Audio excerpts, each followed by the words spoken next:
sorry about what happened recently. I'm very glad that we've been able to hustle very fast and get everything working. So by way of introduction, as I said earlier on, my name is Enam Sefako Bankas. I'm a person living with sickle cell disease, SC genotype.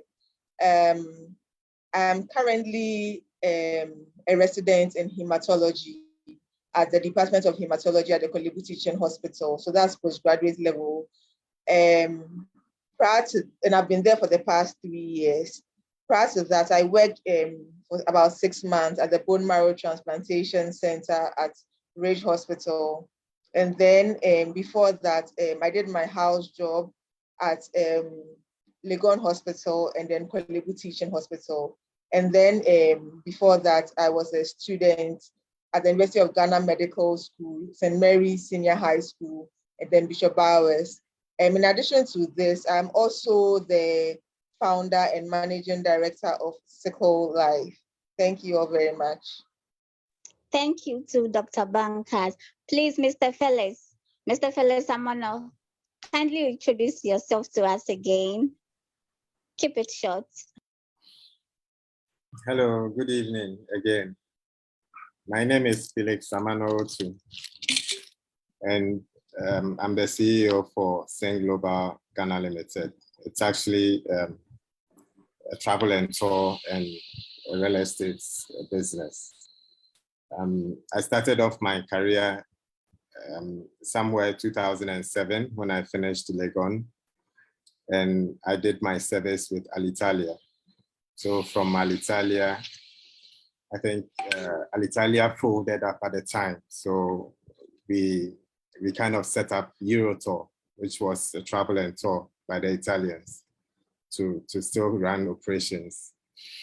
I served them for 5 years, actually 3 years. I wanted to leave after the 3 years to do my master's, but they urged me to stay on. So I did my master's for 2 years. And then after I left them and then I started my own travel and tour company in 2012. I did it for about 8 months, and then a new company from Portugal, Next Regular, came to Ghana and they needed a finance director. So I joined them, to set up the company at the time. And then I worked with them also for, I think, about 7 years. And then I finally decided that, I would prefer to go solo and do my own thing. So currently, yes, I'm doing my own business. I'm SC. I've been SC. I got to know when I was, I think, in GSS, thereabouts. And I've been SC my whole life. So that's my story. Okay, yeah, we know that side. Like, we've all been sickle cell patients throughout our lives. I know what you're talking about, and I can relate to that. Marja, please, if you are here, kindly introduce yourself to us and keep it brief. Okay, so I'm Naomi Atta, and I'm a person living with sickle cell with genotype SC. I'm a teacher. Currently, I'm a teacher and also an entrepreneur at the same time. Thank you. Welcome. Please, if anyone is here and doesn't know what this initiative is about, it's an initiative organized by Sickle Life, and we tend to handle Sickle Life and social issues, how Sickle Life affects our lives in one way or the other. So it can be in education, at your workplace, or anything you find yourself doing as a sickle cell patient. So without wasting much time, my name is Prisca Dedesate again. You can also call me Miss Ward. So my first question, another question goes to Mr. Amano. Yeah, Mr. Amano, I would like to ask, do you think sickle cell is limiting you in your place of work, like something that you think you are deserving, something that you think this one, I'm the one who is supposed to handle it? Is sickle cell getting in the way because you have it? Okay, so I would say throughout my whole career, sickle cell has never played, has never been a limitation to me. The major limitation I had was when I was back in school, when I had to study, when I had to write my exams. It's like the school stress always comes with sickle cell crisis. But throughout my career, I think I've never had, to have sickle cell interfere with my work.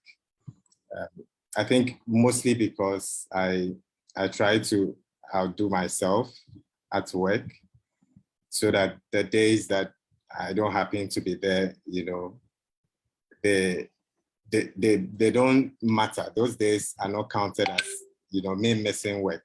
But they know that anytime I'm at work, I put in my best.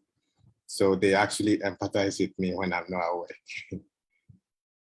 Okay, so in the nutshell, sickle cell is not limiting you in any way Has at your work in terms of my place. career, it has never been a limitation. Okay, that's interesting. I'll get back to you. Dr. Bankers, can you please tell us, do you think your colleagues can do something better to help you in your career at your workplace? Yes. I think that more empathy, more consideration and understanding of the disease that I have and the fact that I'm not like them in some ways. And so there are some people who they know, like, I mean, we are all hematologists in training, but then not all of us have an interest in sickle cell disease, for example, or for those of us, or for some of us, yes, we know about sickle cell, but then it's removed from that human perspective of it, right? And so they understand that, oh, a person with sickle cell disease has like acute pain episodes from time to time. But because of how probably I put myself out there, they see me as a very strong person with sickle cell. And so they treat me as a normal person in quotes, right? And so when there are times that I'm unwell and expect a little more empathy or a little more consideration, I tend not to get it. And sometimes it's very difficult. And so I look at it and I think, has sickle cell disease affected me as my workplace?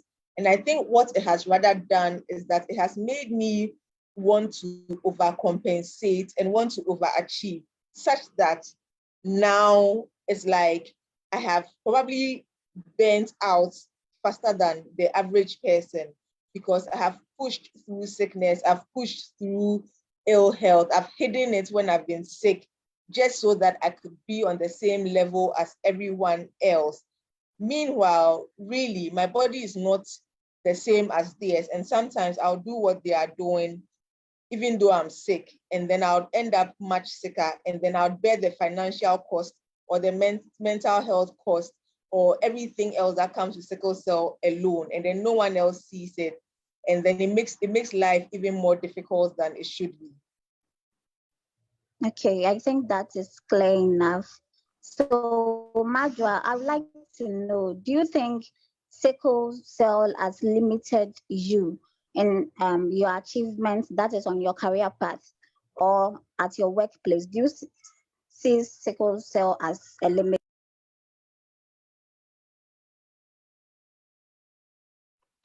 Okay, from my perspective, I don't think sickle cell has been a limitation, but in one way or the other, I think it has stopped me from maybe achieving some things at some particular time. But that doesn't mean that when I come back, I don't pick up from where I left off. So, as in my career, I'm a teacher and you're supposed to write lesson notes. So sometimes I fall sick, be on admission, and I come back. I have to go and write the previous week's lesson notes and all that before I come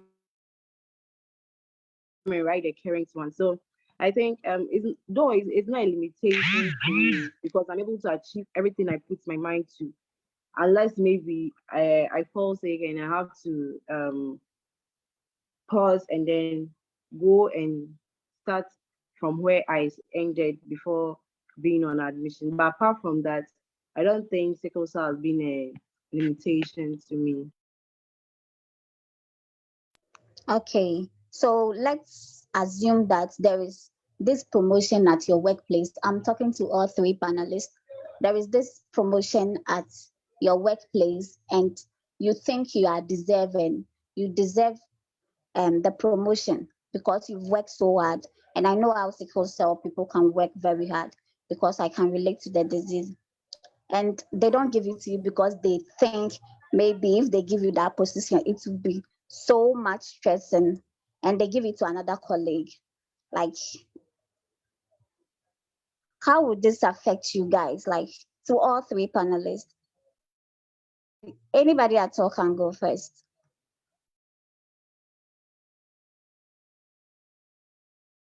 Okay, since no one is willing, um, ladies first. So, Dr. Bankers, can you answer that for us?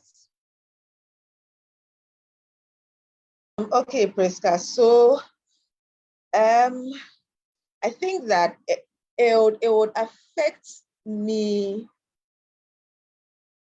my self-esteem and my mental health, because I'd wonder that, is it because of sickle cell that I'm not given that responsibility? It could very well be that maybe for specific like matrices that they have, I'm not the best person in that position. It could very well be that I'm not, there are other people who are better equipped. But then there's always that thing at the back of my mind that, is it only because of sickle cell that I'm not being given that responsibility or being chosen? And so that has been something that, unfortunately, throughout my life, I don't know, some people think it's a good quality, but now I'm beginning to reconsider it. That, is it really a good quality? That it's like I'm trying to overcompensate. I'm trying to prove myself that I want to people to think of me as more than sickle cell, right? So even if I know that whatever they are choosing, they are saying I should do might be harmful or detrimental to my health, I still go ahead to volunteer myself or still go ahead to do it. So yes, if in a setting where there's an opportunity, I think that I'm best placed for it, and then someone else is chosen, that will come to my mind, that is it because of sickle cell? Is it just because of sickle cell that I wasn't chosen? And it would play on my mental health, and it would play on my self-esteem and stuff like that. So I'm not going to lie about it. It will definitely be something on my mind. Yeah, I get that. Okay, so Mr. Felix can take over. Okay, I think I kind of understand where Doc is coming from. And even though it doesn't really apply to the work, I remember back in school, there were some sports I was really good at, like basketball. You know, they caned me several times because I kept playing and falling sick. But the next time I feel better, I go back to play it, fine. It wasn't the best for me at the time. And definitely I didn't have the energy to do that kind of sport. So that is something, in terms of career, I don't have any story, but if I look at what happened back then, it's something that, I wish I could do that. I wish I could actually have that strength to be able to play basketball for as long as I want, and to enjoy the game. But in terms of career, as Doctor said, I think we do so much just because, even whether they know about our condition or not, I think we do so much to make a case that irrespective of, what is supposed to be our limitation, we still want to stand out, and that can be a bit draining, because if you think through it really, why can't we just be okay like everybody else? If there's an opportunity, why can't that opportunity be made available to everyone so that, we all are all equal? This month, I think we were celebrating women and we were talking about breaking the barriers. I think in this aspect of, health, issues, there's a lot of bias, because we had a conversation, I think, about a week or so ago, and I was beginning to think, what if I didn't live my life, silent, about my condition? What if people had actually known that, okay, this is what I have, even though fine, it didn't determine my output, I still outperform everyone. But what if they knew, okay, this is the condition I have? How would the relationship have been? How would the treatment have been? Would I have been given the opportunity to still excel the way I did?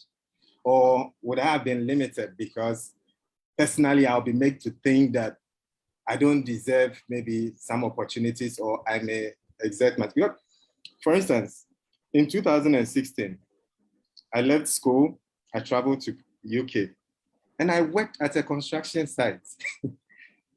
Nobody knew I was sickle cell, but I worked as a construction site. I carried things. I drilled the concrete with the drilling machines, and then suffered in the night. But I went back the next day to do the same thing. How would it have been if, they had thought, oh, this guy can do this, or this guy is not healthy enough to do this kind of job? I think they will be limiting us in so many ways, and that would psychologically, affect how we even relate with people,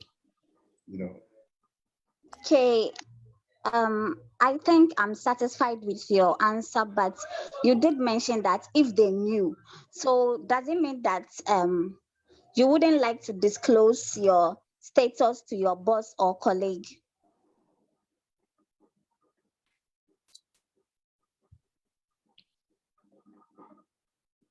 Is that my question? Yes, please. Everybody will answer that, but because you mentioned it, I want you to start. So because that is for me, I feel it has never been an issue for discussion, in the sense that it has never been a limitation to me. So there was no opportunity for me to even go starting work and saying, this is a condition, right from school. I never had that luxury of, okay, you are not well, so you don't do this kind of work. We all do the work. If it's weeding, we all weed. If it's scrubbing, we all do scrubbing. I remember in Presec, I was punished to scrub the entire R6 block, because I wrote my nickname on people's bed sheets, young someone's bed sheets, and okay, the stubborn traits. You get me? But and interestingly, I got a nickname, Superman. Can you imagine the irony? Yeah, I know, right? Somebody who actually doesn't measure up is given a superhero name because he seems to be outstanding in whatever he does, be it whatever chores, whatever you want to call it, So the opportunity has never presented itself. Probably if I found myself maybe falling sick often, or the sickle cell disease interferes with my work more often, maybe there might be the need to but I can count the number of times I fall sick even in a year. So that's what I'm saying. It has never been, most of the times I've actually fallen really ill has been when I had to actually stress out and study, or I have to probably do work throughout the night, and then I wake up really exhausted. And if I don't hydrate well, definitely I go into crisis. Or I indulge in probably drinking too much or taking, in alcohol beverages. Those are the things that I've gotten to know that they are triggers. They don't help me in any way. So at least I watch how I live my life. But when it comes to work, and trust me, the other day I was telling our team that I believe if I should go back to all the places I've worked now and tell them I have this condition, they will probably argue out. They will argue with me that that's not, Okay. because So, I've never, yeah.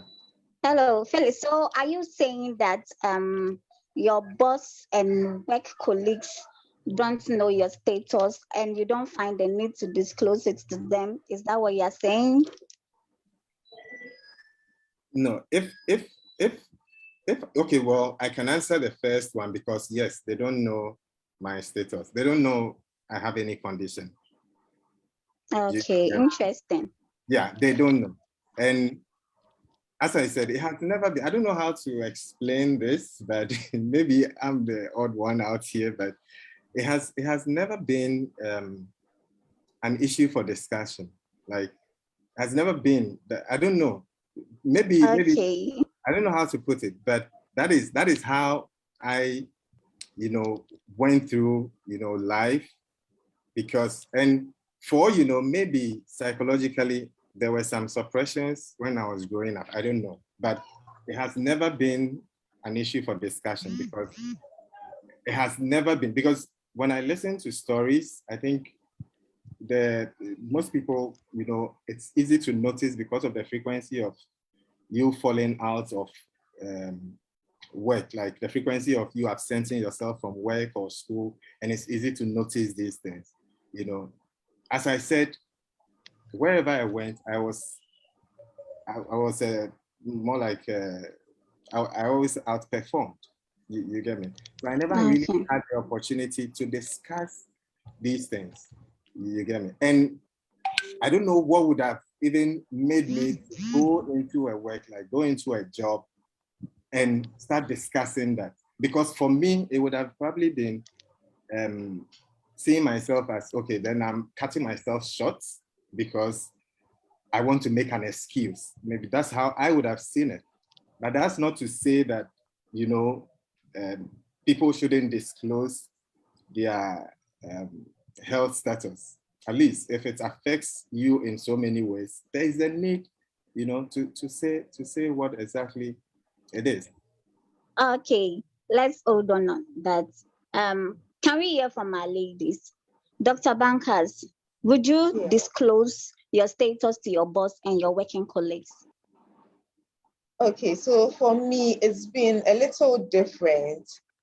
I guess from a very early age, my mom was a nurse, right? And so we informed like school authorities, we informed people around us because we knew that we would need their support anytime I fell sick. And so even during medical school, it was very critical that I informed the people around me, and not just like, let's say, people in authority, just classmates, friends, because you're alone. If something happens, the people around you need to be able to at least provide first aid. And I started my advocacy journey whilst in medical school. And so the fact that I had sickle cell disease was not hidden by that point, because prior to that, we were informing people around me just for my own protection. And then by the time I started work, I had started advocacy and I was out there telling people that I had sickle cell disease and this was the experience, this is what it looked like. So by the time I started working, everybody knew that this is the doctor who also has sickle cell and these are the issues she has. And listening to Felix, I feel like it's catch-22. Whichever way you go, you kind of lose, because if you tell people you have sickle cell disease, some of them tend to be scared around you. Some of them tend to be, I don't know whether to call it condescending, but then they behave as if they are trying to be protective of you, but then in some way it's a form of bias, right? And so they prevent you from doing things that you are very able to do. And at the same time, when you don't tell people that you have sickle cell too, then it means that you'd end up doing things that could very well be harmful for you. So it's like either way you lose, and it makes a very difficult life to live. So it's very interesting hearing Felix's experience, which is completely different from mine. Yeah. But Yeah. maybe it could also be because of the difference in the severity of the disease and how frequently we were having crises. Okay, thank you very much. Madra, what's your take on the question? What's your take on the question? Okay, so from my perspective, actually, from the beginning, I never knew I was a sickle cell patient until I got to the boarding house. That was during my senior high, and I had some complications. So it was during that time that I got to know that I was a sickle cell patient. So they had to give me letter for the school authority. So that was when they got to know, and I also got to know that this is what I've been living with. And when I started working, in fact, I didn't want to tell my bosses that this is my condition, this is the condition I'm living with. So I was trying to manage my health and work at the same time. But my former boss was not always giving me the opportunity to go for appointments when my time is due. So it's created a little conflict between the two of us, and we had to sort out that how do I say, that confusion or that conflict. So I had to tell him that this is the situation and I have to be going to the hospital. Even that sometimes when it's time for my appointment, he'll be like, "Oh, can you call the doctor to postpone it because I can't allow you to go. I want you to be in class and all that." Even after he got to know. So I don't know whether it's good telling him or it's not good telling him. But actually, it has really helped because one way or the other, my current boss is aware and he knows that I have appointments to attend. So anytime, even sometimes he asks me, "Okay, so when is your appointment and when will you be going?" Then I also give him the feedback, the dates, and then when I have to leave to Accra for my appointment and all that. So I think it's good I inform them about the condition. Okay, thank you very much, Madra. So I can see questions and suggestions and ideas and everything flooding our inboxes. You guys should just be patient for us. We'll give you the opportunity to ask all the questions you would like to ask and add your contribution and your voices to whatever we are discussing here. So my last bite on this particular question, Phyllis, if given the opportunity to tell your boss, okay, you said you are working for yourself. So if given the opportunity to tell maybe a future boss or a future work colleague about your status, would you do that or you still like to keep it as a secret?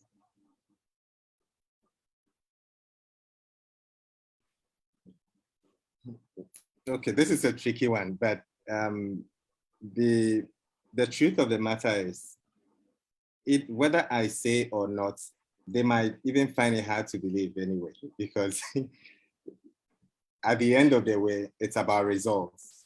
If I'm giving off the best results and it doesn't really affect my health in any way, then there's nothing really to be worried about. But if, for instance, like the example I gave about working in a construction site in the UK, if what I'm doing now, for instance, if I have to go back to something as physical as, doing a demolition work, and it will impact on my health, then we will have this conversation about how the work is likely to impact my health.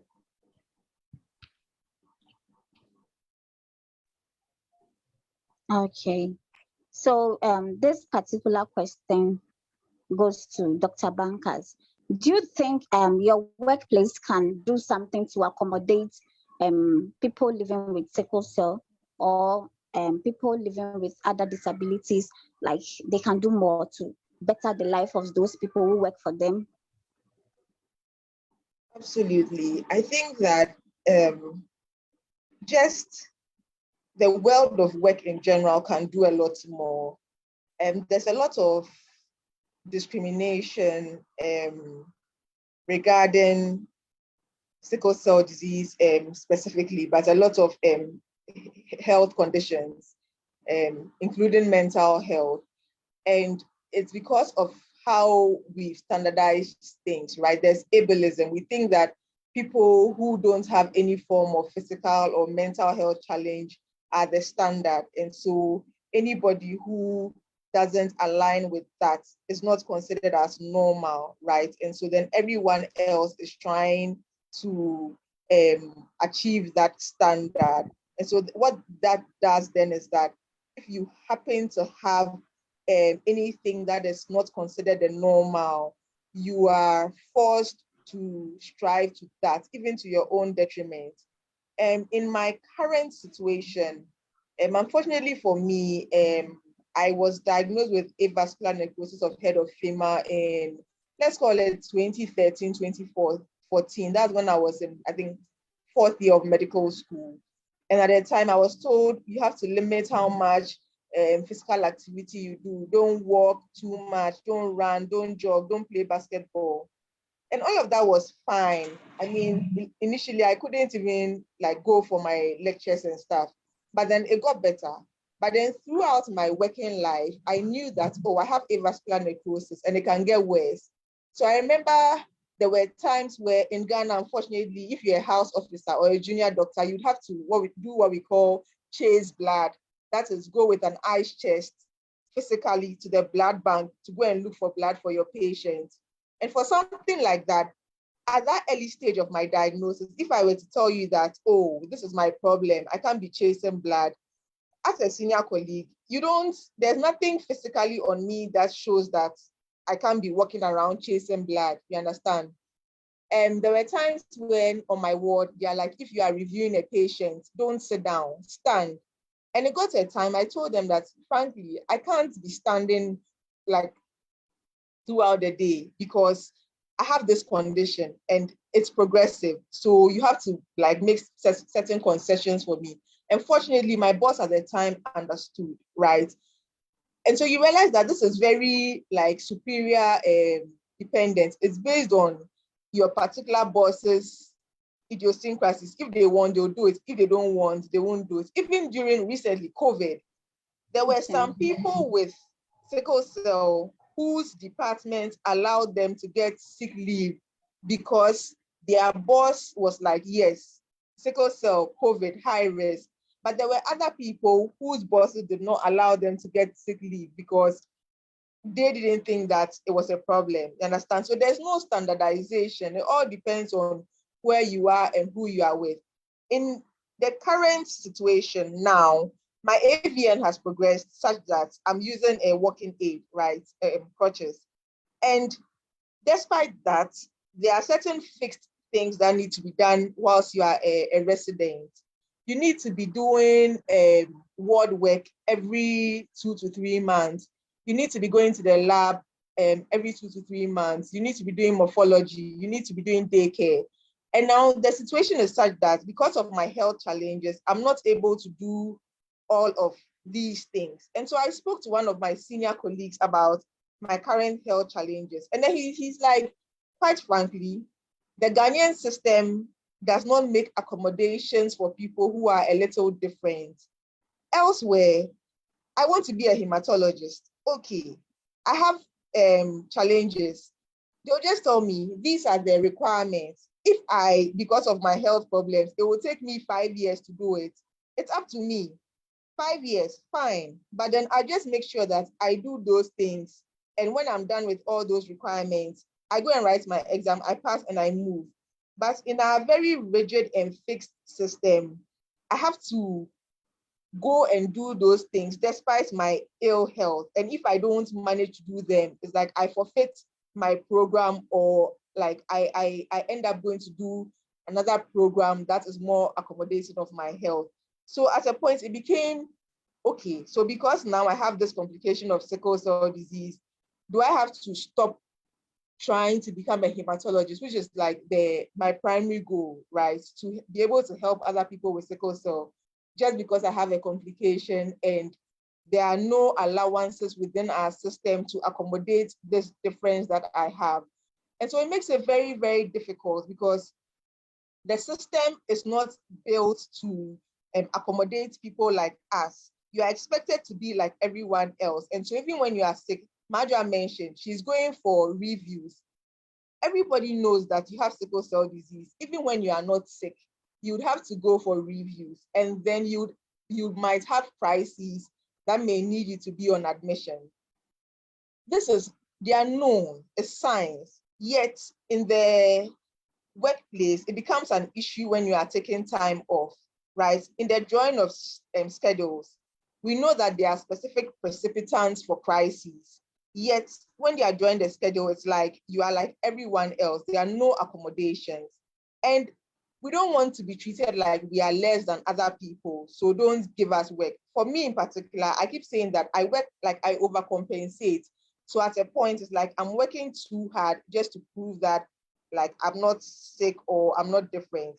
But at the same time, we need to know that there are certain people who have certain limitations that need to be accounted for.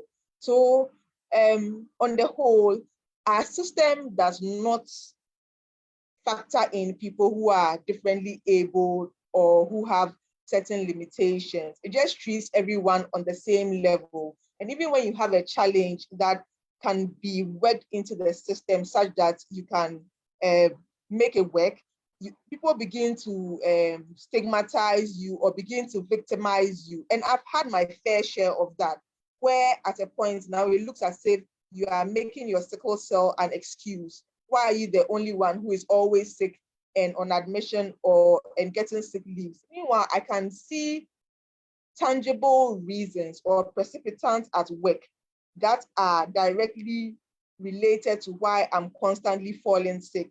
That I think that if these were addressed, I won't fall sick as often and I would be at work more often and more functional. Yet these things are not addressed. So yes, and there's a lot that can be done within the workspace to improve the lives of people living with sickle cell.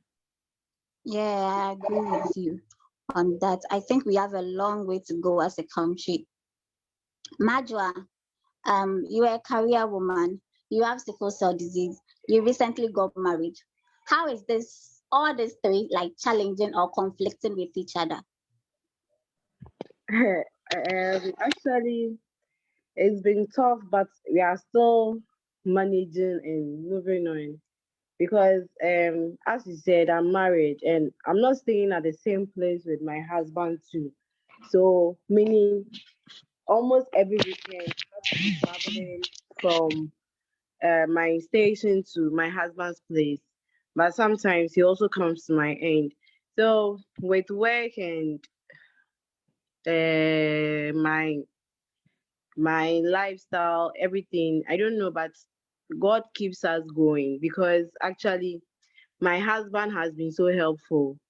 He understands my condition that okay, I can't be stressed out too much and there are things that sometimes I have to hold on with.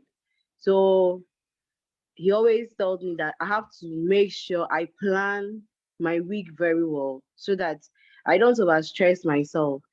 So I think work and my personal life has been okay. But after I got married, I think someone has to get involved in my lifestyle. So everything has to change from after work during on Friday. I have to go to the house, prepare food and all that, go to the market and all that. But my husband always helps. So sometimes he tells me that okay, fine, this weekend I'm doing everything. So just have your weekend out. So with that, I'm able to work out everything that pertains to work. And if I'm not well too, he's always there to always encourage me, be there for me, and always tell me things that will make me feel that okay, fine. Though I'm not well, or though I'm this way, I'll be able to do things better, and I'm stronger than what I feel or what I think. So though it's stressful, but we are still managing and we are moving on. My husband people. Okay, we hear you. Mr. Ferris.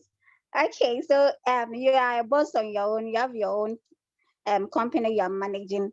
Assuming I drop my CV at your office that I'm looking for a job, and this time around I'm not hiding it from you. You know that yes, I have sickle cell.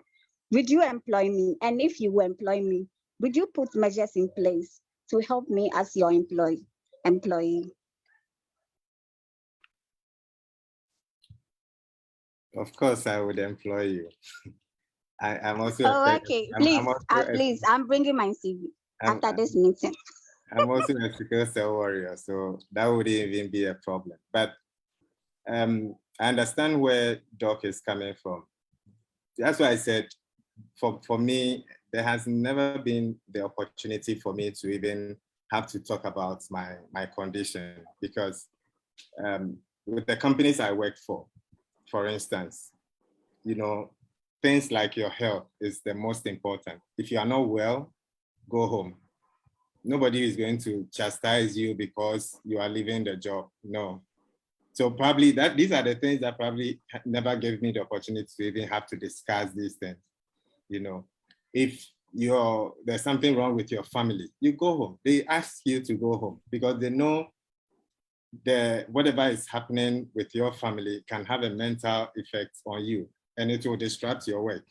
So they prefer you go home, take care of whatever it is, and then come home. I think this is a culture that gradually we need to adapt here, especially in, going to the private businesses and then the public sectors, that health is important.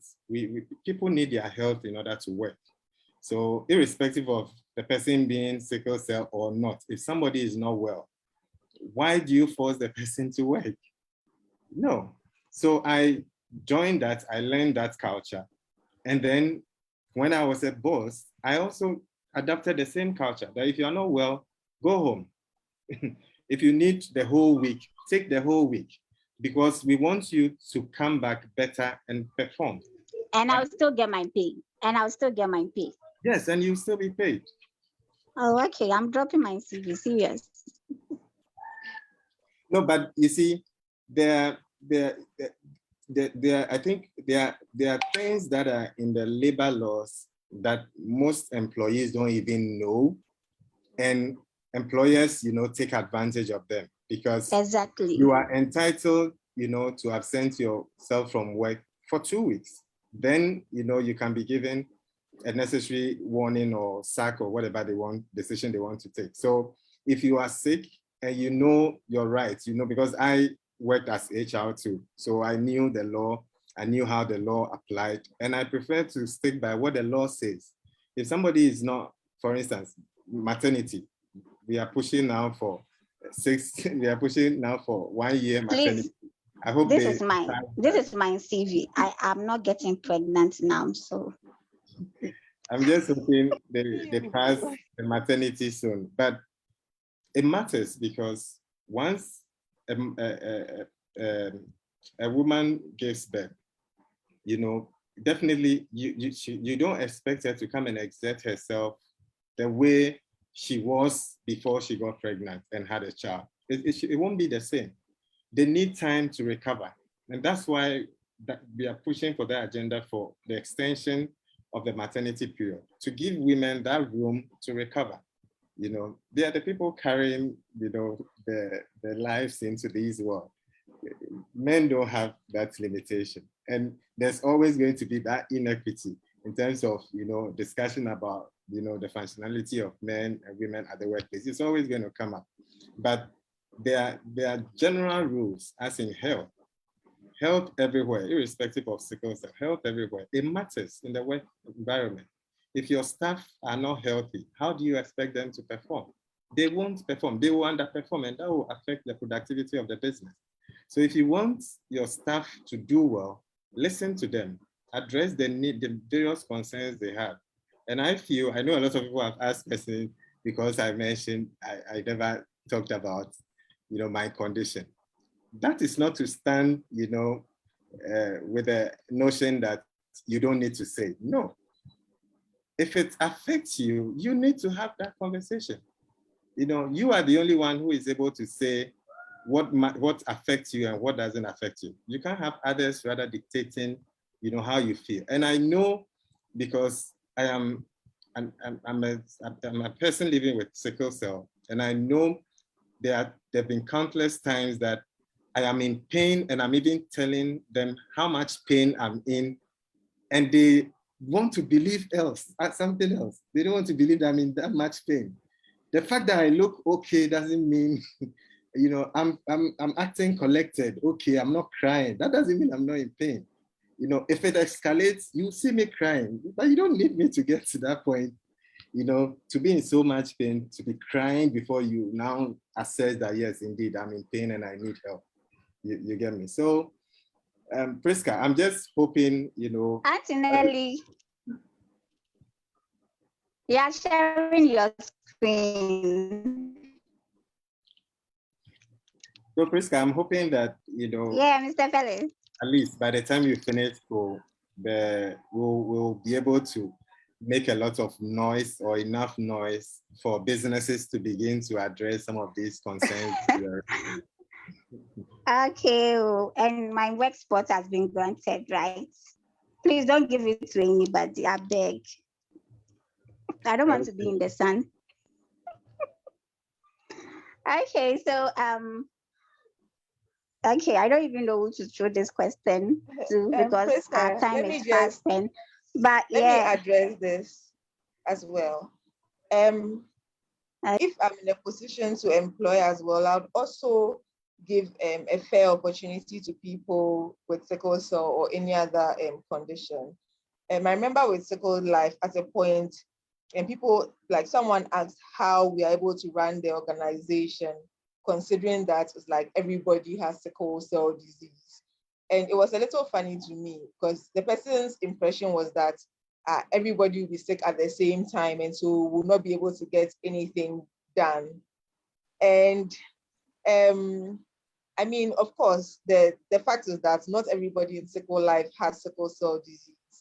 But then there's also the matter that I've noticed with a lot of people with sickle cell, that we tend to overcompensate, or have adapted such that even when we are very ill, stuff that people cannot handle, we are still able to do a bit of the things we need to do. So if you have to get on a phone call, if you need to read some stuff for school, if you need to do some emails, you still manage to get those things done, right? And sometimes it's really not in our best interest, but then it's like you live this life for so long, and it gets to a point where you know that if you allow these crises to always take like pause every time you get a crisis, you will not get much done, right?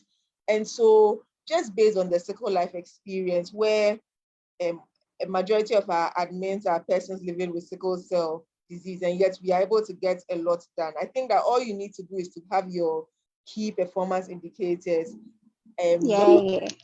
precipitants that the people might have within your work environment, and try to put in measures to prevent them, such that your work doesn't become a cause of crisis or illness for the people with sickle cell, and try to mitigate all these factors that can lead them to be unwell. And I think that you shouldn't have a problem employing people with sickle cell, especially because now we are learning that the life expectancy for people living with sickle cell disease is increasing because of our access to newer medication and stuff like that. And so we don't want to limit them from, good job opportunities. Other than that, what is going to end up happening is that we will end up relying on our family and our friends, and we will end up being a burden on society. So we need to be given that opportunity to also go into society and earn our own money, so that we can take care of ourselves and our dependents. Exactly. Okay. Thank you very much. Okay, so I have about 3 questions, then we are done. Yeah, we'll take questions, and then we can all go to our various home and continue with whatever we're doing. So there is a deadline to meet, and then all of a sudden, boom, crisis showed up. how are you guys going to relate or react to this sudden change? And I'm sure the bosses will not like this, but I'm not dealing with the bosses. I'm dealing with the individuals here. Like, how are you going to handle this? So I think Marja should take this. Yeah.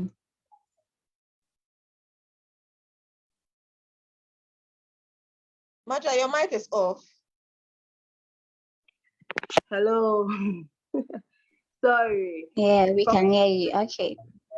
Anytime I've been given a job to do or a task to perform, even if it's, let's say, in a week's time or in a month's time that they'll be taking it, I make sure I start very early so that in case of anything, I know that, oh, I'm even done or almost done. So I wouldn't need much time to complete what I have to do.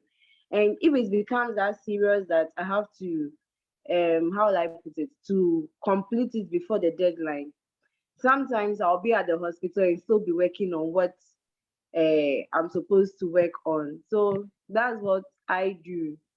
But I always make sure that I complete my tasks or I perform my tasks before the deadline. Okay. Okay. That's interesting. Okay, Mr. Felix, can we hear you? Yes. I just wanted to clarify. You said crisis. You didn't say pain. There's a difference. No, like all crises are pain related. Like, No, yeah. but if Not you all. are if you not all if you are in crisis, Hey. crisis is like you need infusion to get through the pain. You know, in that case, Oh, okay. forget the deadlines. There's no Okay, so way.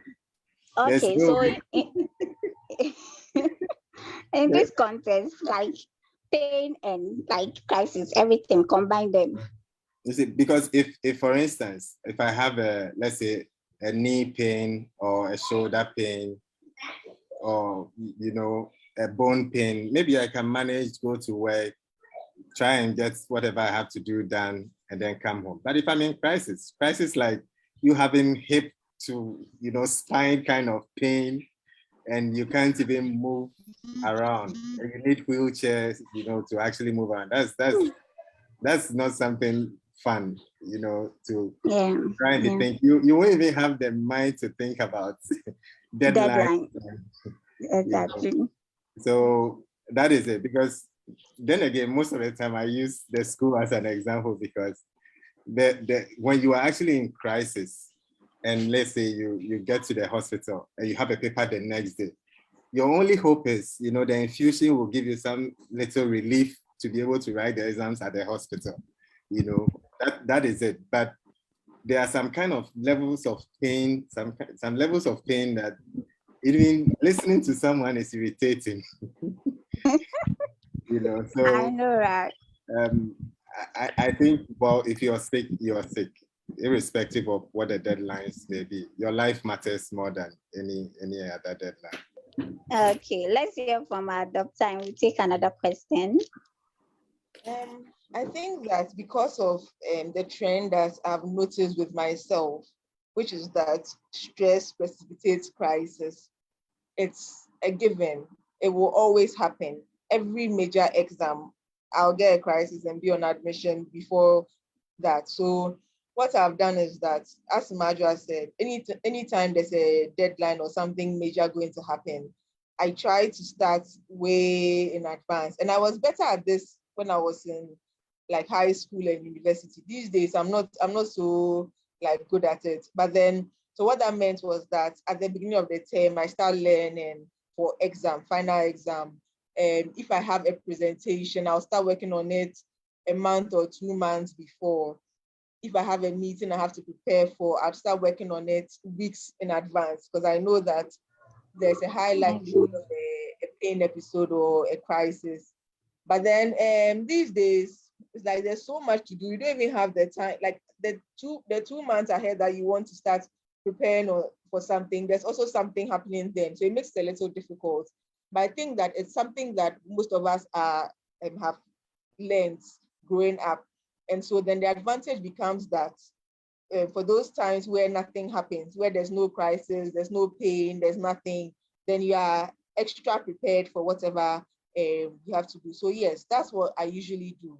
And then often what also happens is that if I have a colleague who is empathetic, I'll rope them in very early so that should anything happen, I know that there's someone else who can take over and then handle it for both of us. So that's generally what I do to handle such situations.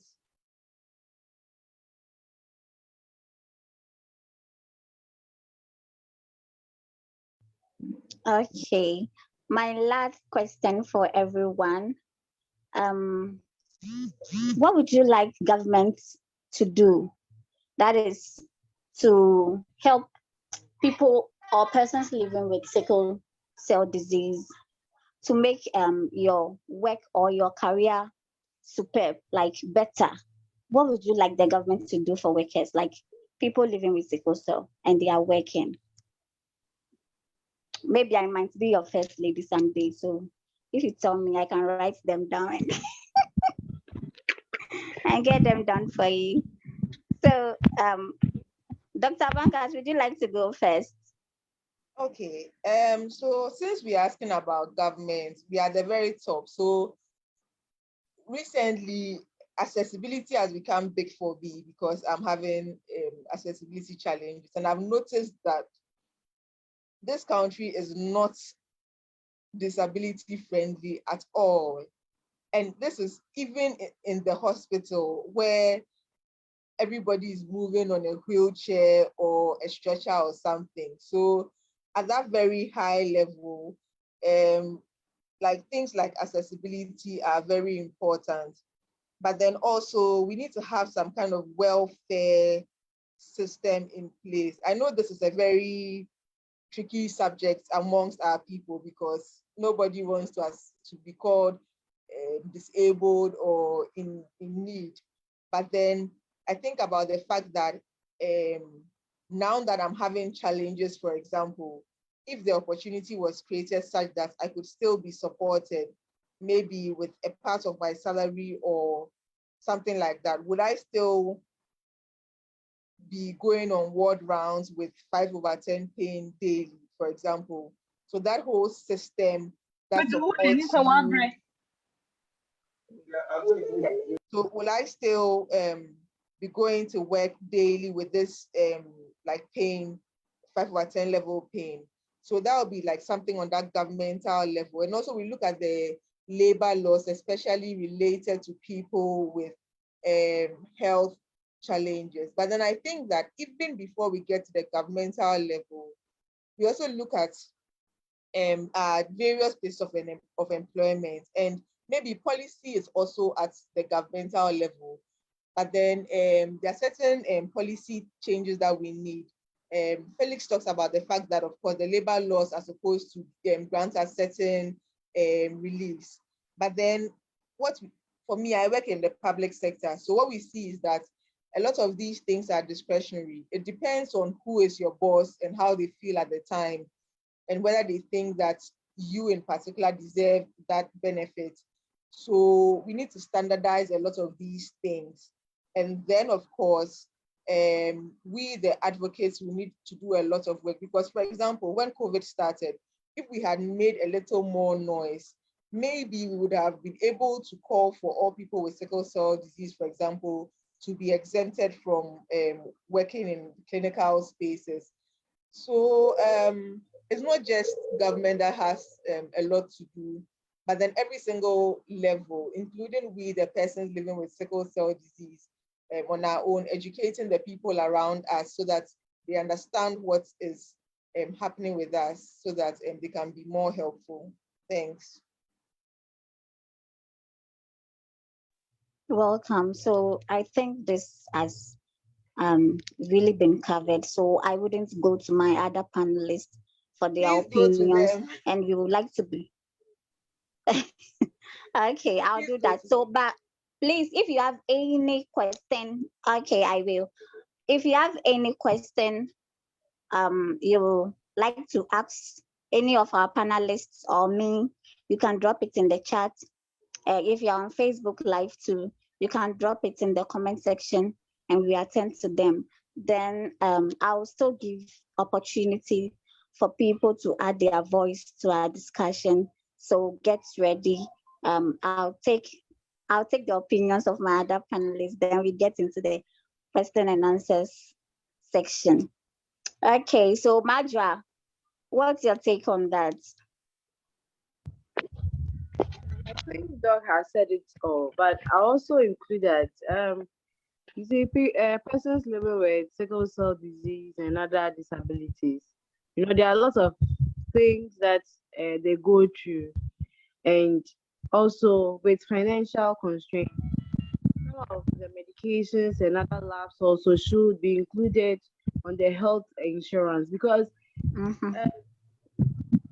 if I'm buying a medication for just 1 week, I'm buying it at almost 200 cedis.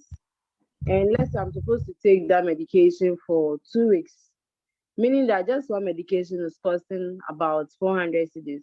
And then imagine your monthly salary is costing about, let's say, 1,500 or 2,000. And you're spending so much on medication and then labs and other things. I don't think at the end of the day, the work you're even doing, you're benefiting from it. Because at the end of the day, it's not funny.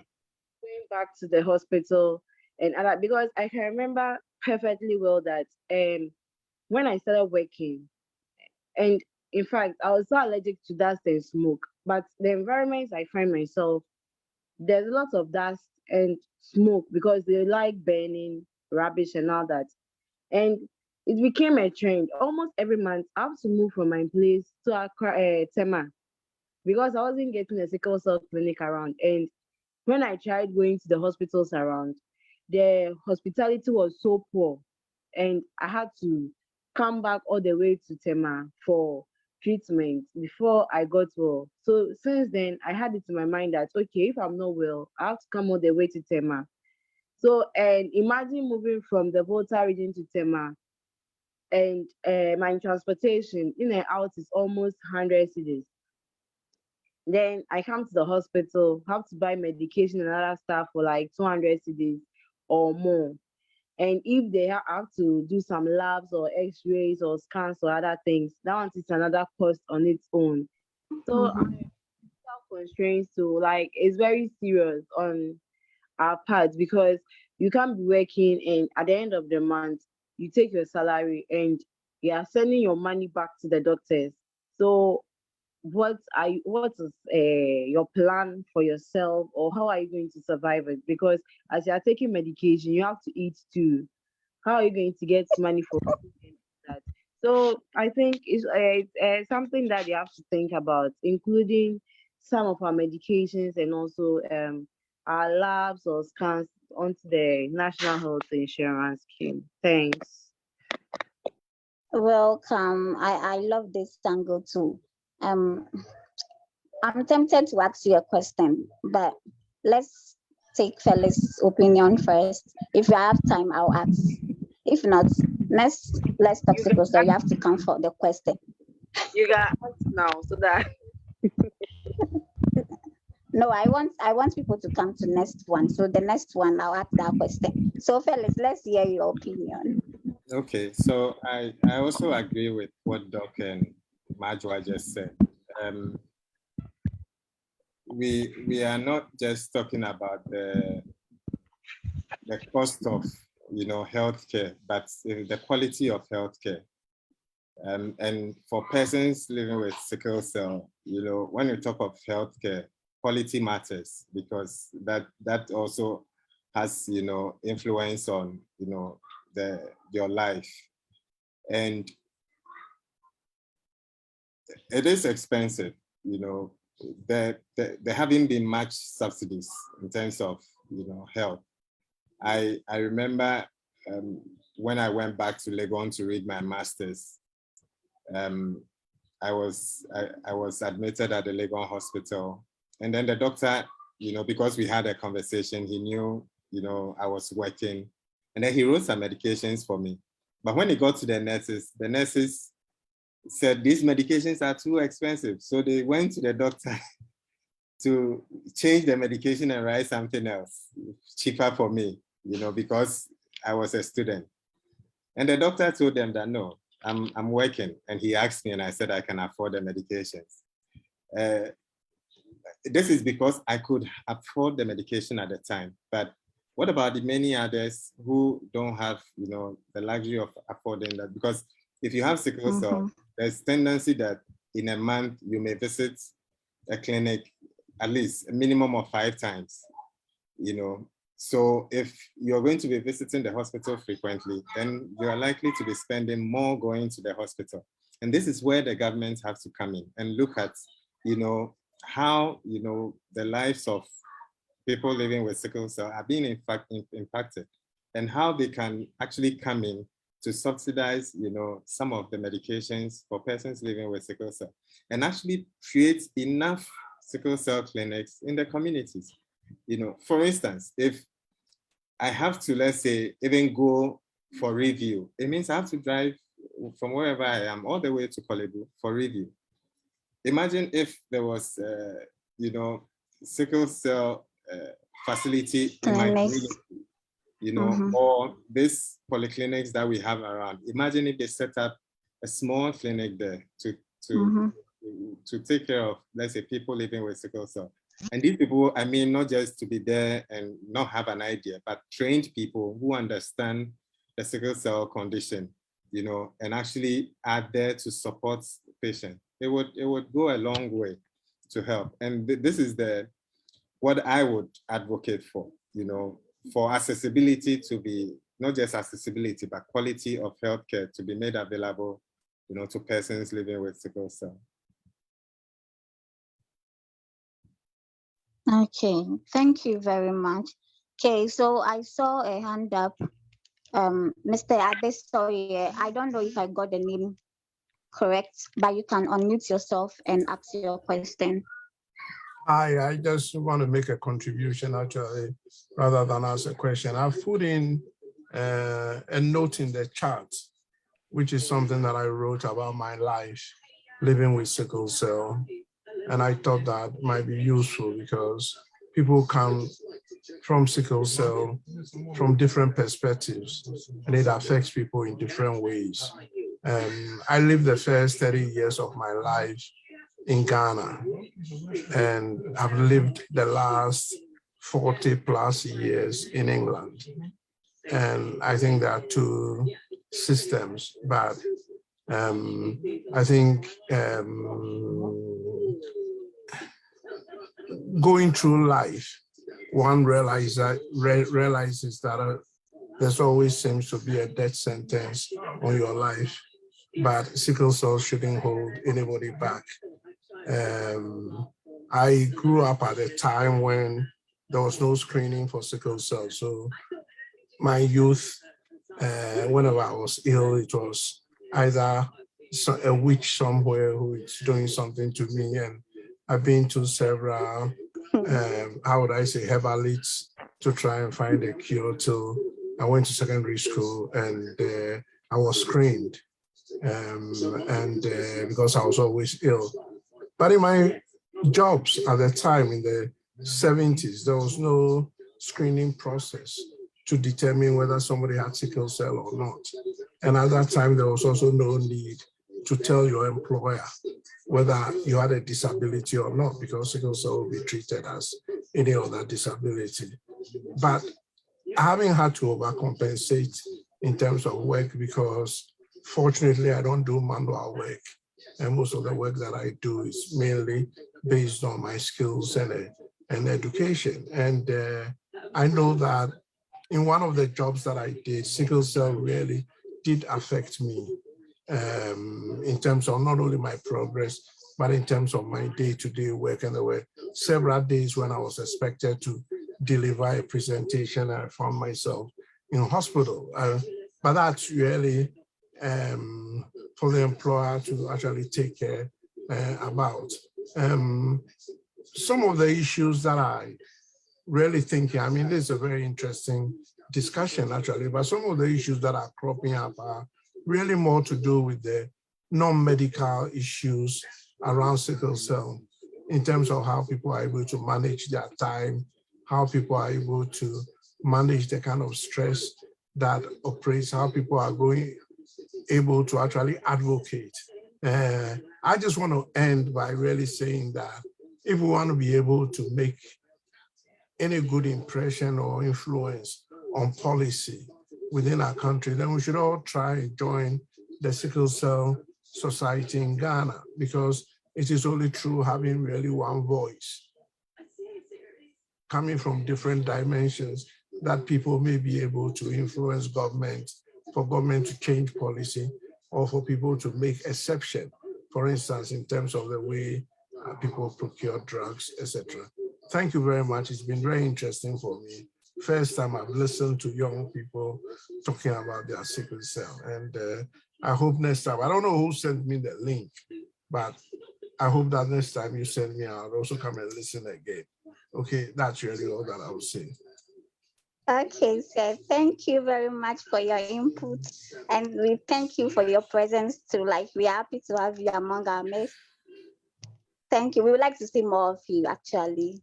And we've taken notes to your suggestions and your contribution. Thank If you you, click sir. on my link, it will take you to what I've written. I mean, that might be maybe useful for most people. I've written a letter to my nephew on sickle cell. Oh, okay. Yeah, it's in the chat. Okay, we will check that out. Okay, sir. Thank you very much. Okay, so I'll take questions from other people. If you have a question, kindly raise up your hand. If not, I'll be reading from the chat. Let's see if we have any questions here.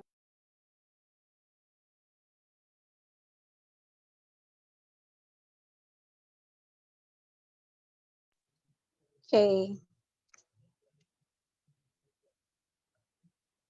So I think this question goes to Phyllis. That's you working. I have lost the question. Okay, so somebody is asking Phyllis, if working at a construction site at that time, did you feel overstressed or overworked?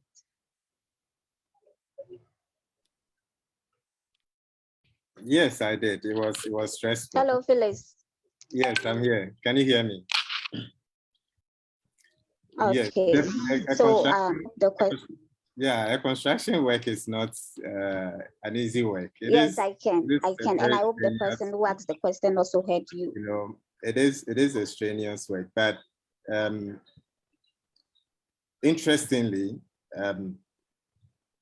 I learned fast on the job, and within that month, I was actually promoted to supervisor. So I actually stopped having to drill, and carry concrete, carry those blocks, and was actually supervising the team, at the demolition site. Then again, it worked out fine for me in the end, but it did impact my life. I didn't go into crisis, but I had pains, all over, and I still had to show up for work because here I didn't even know who to even go and complain about, how the work was impacting on my life. But they did change my role because they saw I was, useful in other areas in terms of my background, and I excelled there. Okay, thank you very much for that answer. Okay, so someone is asking if it's advisable not to disclose. Okay, I think we've addressed that. So let's move to the next question.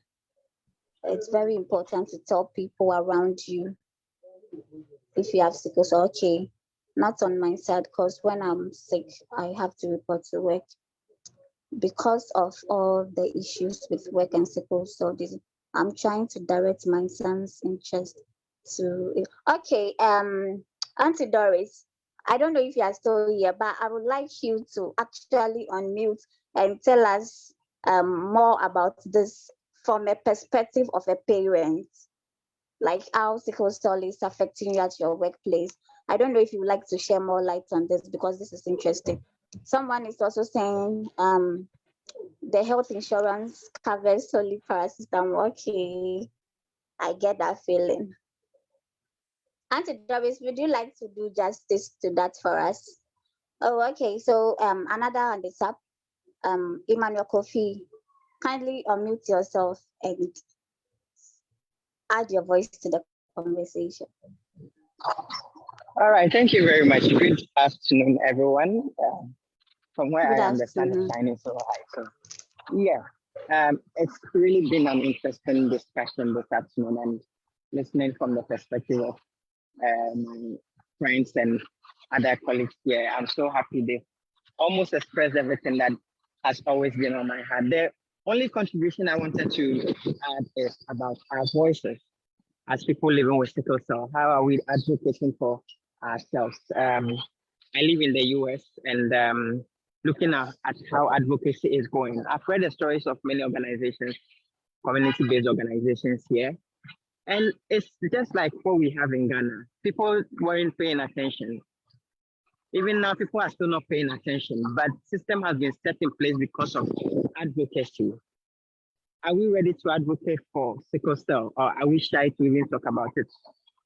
You were asking a question, will I reveal my status when I get to a new workplace? Yes, I reveal it. If you like, employ me. If you like, don't employ me. As I've said before in one of our meetings, a position I was applying to, they denied me that position because they thought I couldn't do that job. But the position they gave me, I was even doing more than what that position could have been, I was applying for. And they immediately promoted me. And my boss told me he was very impressed. So I think advocacy is one of the most important things that we have to take seriously in our country. And now because of social media, we can make a lot of noise with our voices for people to hear about us. I know it's stigmatizing and discriminating for people to know that we have sickle cell and we cannot do stuff. But we can do even more than the ordinary normal people if we say we want to do it. So we have to advocate, we have to go to government, we have to go to meetings, we have to meet with governmental agencies and come under one umbrella as sickle cell organizations. Not this one is doing this, that one is doing that, and all those things. And talking about advocacy, it also helps us with what we are talking about, the health insurance. Here, my medication, I just do a copay. Copay is what the insurance is paying and what you are paying on top. And my medication don't even cost a lot, just some points. Then I go and drop and pick up my medication.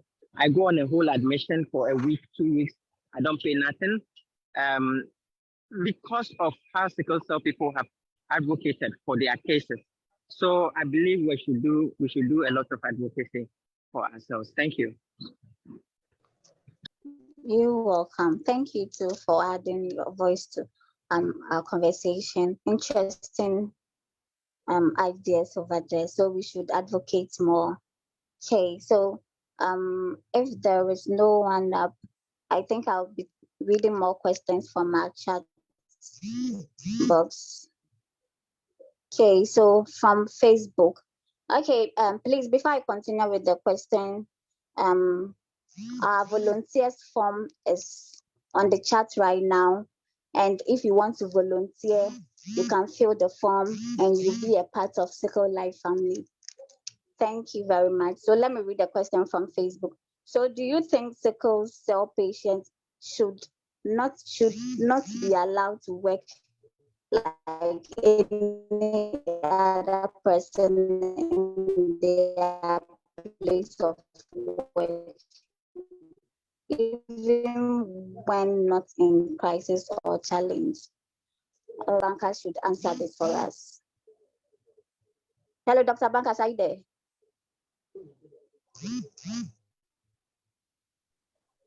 Okay, she's not. Yeah, so someone is asking from Facebook, that do we think sickle cell patients should not be allowed to work like any other person in their place of work, even when not in crisis or challenge? I don't know what she's trying to say, but I hope you get the question. Yeah, okay. You asked Auntie Doris to share her experience. I think this would be a very interesting point for her to address. But Yeah, let me exactly. just, yes. So for me, I think that the first thing is in choosing your place of employment. I know, like, we've had these discussions that if you have sickle cell disease, will you go and opt to be like a long distance runner? Will you be a pilot? Will you be, all these high endurance or high altitude sports and, related tasks? So there's that in your choice of employment, we have to be we have to consider those factors. Even for me, choosing medicine, going to senior high school, they said I can't do science because science is stressful. And then I went and I did my science. They were like, you can't do medicine because medicine is stressful. Ward rounds will cause a lot of stress. And so looking back, I mean, I know a number of doctors who have sickle cell disease, but then it is something to consider because just before I fell sick, on a daily, I used to do about 10,000 steps just because of ward rounds, So it's a very demanding occupation physically. And so first you have to think about the toll whatever job you are going to do will take on your health. So there's that. And then secondly, now having chosen the occupation, now we know that there are certain precipitants of sickle cell crises, right? And so if there are certain things that you would do that would aggravate your crisis, then I think that you need to enlighten your employer about them so that they know. So of course, if you are going to do a job that by virtue of how the job is, by the nature of the work, every single thing you do would cause you to fall sick, then I think that you owe it to yourself not to do that job.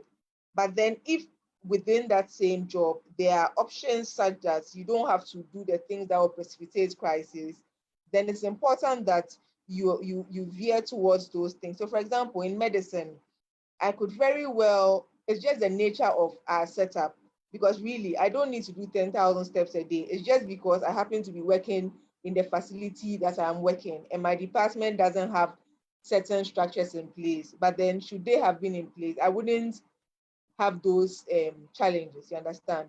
So you can't have make it a blanket statement. But then the first thing is that in choosing whatever occupation, make sure that it doesn't fall into those categories of things that would, by nature of how it is, cause you to be unwell always. And then once you choose them, make sure that whatever it is that you've chosen, you are avoiding specific precipitants within it. And I think that you should be fine. Okay, thank you very much for that input. Reading a comment here from Enimonyam about letting people know about your status. It depends on the nature of those around you. Cause of way my okay, I'm not getting this, but I know she's trying to say that it depends on the people who are around you and at your place of work and the ones you mingle with. That will tell if you should disclose your status or not. Okay, let's take our last question from Nanama, then we will be done for the day. So Nanama, unmute yourself and ask your question. Thank you, Priska. I think mine is not a question, but a contribution.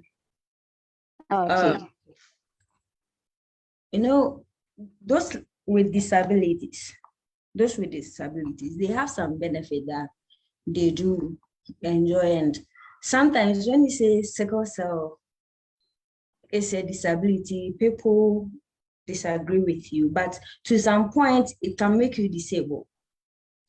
And they need to consider those things when at that certain time or at that period you are not able to do certain things. They need to consider. But here lies the case, they don't even care who you are because it's invisible. You complain about your knee and no one sees it. You move on with it. Last year, I was transferred to different school because I was having some issues with my boss concerning the way I dress and certain things, and I was queried several times because I put on trousers. And I informed him, I gave him a medical report that this is it. And when I'm in crisis, then I need to visit the hospital. But when I'm in pain, and it's like 5 out of 10 or 3 out of 10, I can just apply some ointments or bandage it and come to work. So there's it.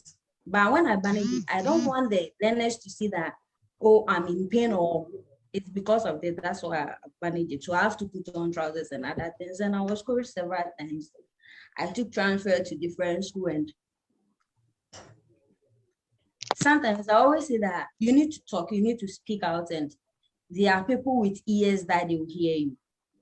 But it's not always the case. I go to different school, and my boss or my mistress told me that now there are no more national service personnel, and probably 2022 they'll get service personnel and they will pair me with a service personnel in a class. So I just say, okay, then that's fine.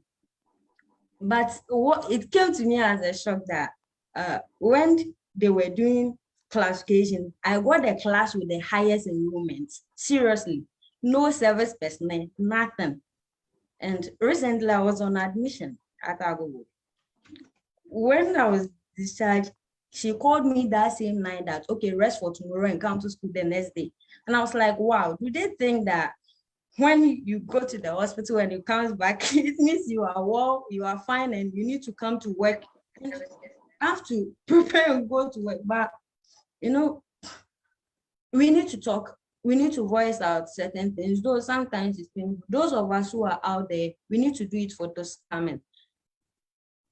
Sometimes the work that you are doing, recently I'm battling with something else that I don't want people to know about it. I'm just hoping that it will get better.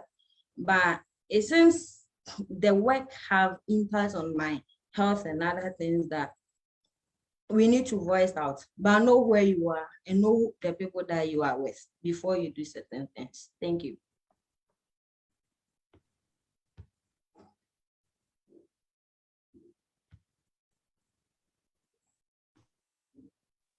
Thank you very much, Nanama.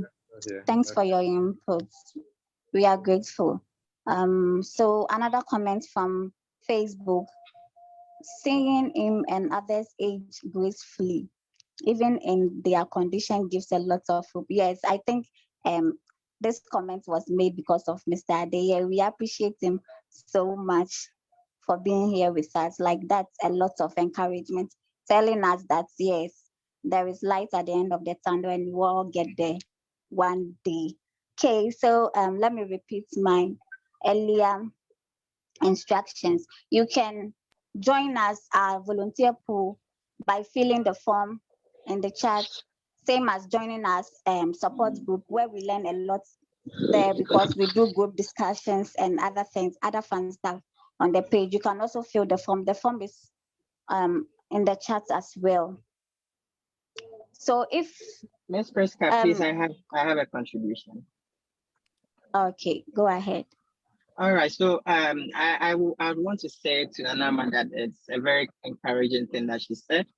And I know in the beginning of the discussion, Mr. Felix mentioned something about employers taking advantage of things that we don't know. There are so many opportunities or rules out there in the labor laws which we can take advantage of, but sometimes we don't know. So employers take advantage of it. Here in the US, we have something called paid family leave, FML leave, family medical leave, where you can go on leave for so long because of your condition and your job is still protected. I know in Ghana labor laws, there are such laws in there. When I was in Ghana and as a nurse, I think I found some things, but I couldn't follow it up very well. So we need to follow those things up, especially with our employers. There are things available from the labor department, which gives us an advantage that we can take advantage of. It's not taking advantage of it wrongly, but take advantage of. But we need to stress on it and also talk about it with the powers that be, and we can get those things. Taking a leave with pay It's in the labor law. So let's go back. I actually can't remember where I found it and who I discussed with, but it's in the Ghana law, Ghana labor law, and we need to find it out and use it at our various workplaces and our schools. Thank you. Thank you too. Okay, so Auntie Doris is saying that she's at a program, so she can't talk. Okay, Auntie Doris. So next time, that opportunity is not. Please, I'm coming. That opportunity is not lost. I think we will still get time until later on to have Auntie Doris share her opinion as a parent and a career woman. Okay, so please, someone was trying to say something. Yeah, I wanted to add to what Emmanuel Kofi was saying earlier in relation to the advocacy, that I think our focus here, fine, we may be telling our stories, but there are a lot more people whose lives have been greatly impacted by sickle cell. I mean, they've suffered from the consequences of sickle cell. They've lost organs and, other things. So we are not here to undermine the effects of sickle cell. There are definitely, experiences that everyone, here or maybe out there will deal with sickle cell in their own way. And that doesn't, we are not here to undermine, the effects of sickle cell. So looking at the high risk aspects, the advocacy that Emmanuel Kofi was talking about, it matters. It matters that if we want to have a single voice, irrespective of whether, it impacts me or not, we want to now let everybody know that, you know what, there are people with this condition and they need this sort of help. Therefore, we are going to talk about it. Not necessarily because maybe, just like the gentleman asked, we want less work and that's why we want to say we have sickle cell. No, we want, people to be aware that sickle cell can impact people's life in a way that makes them unable to, do the best they can at their workplace. How do employers position themselves to support people like that so that they can actually, be able to excel in their career? How does the employer also meet the employee who has sickle cell, to be able to do their work?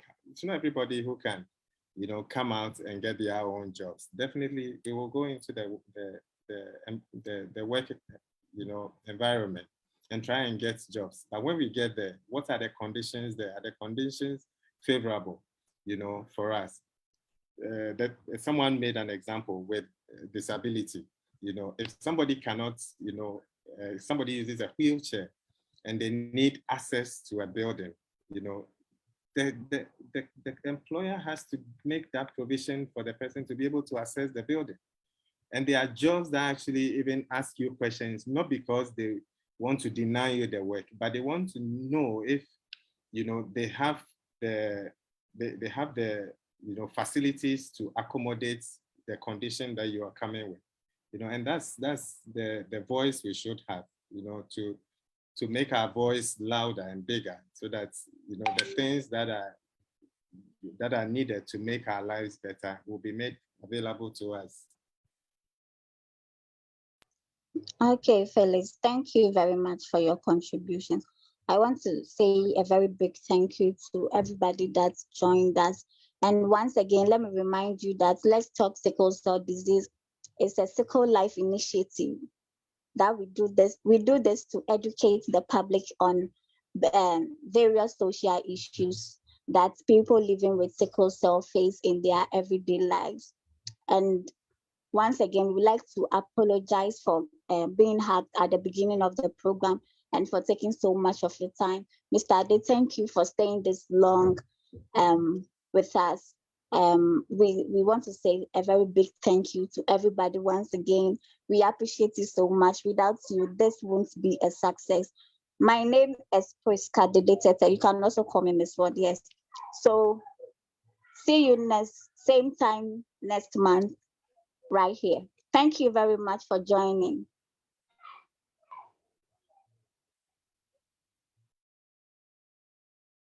Bye-bye.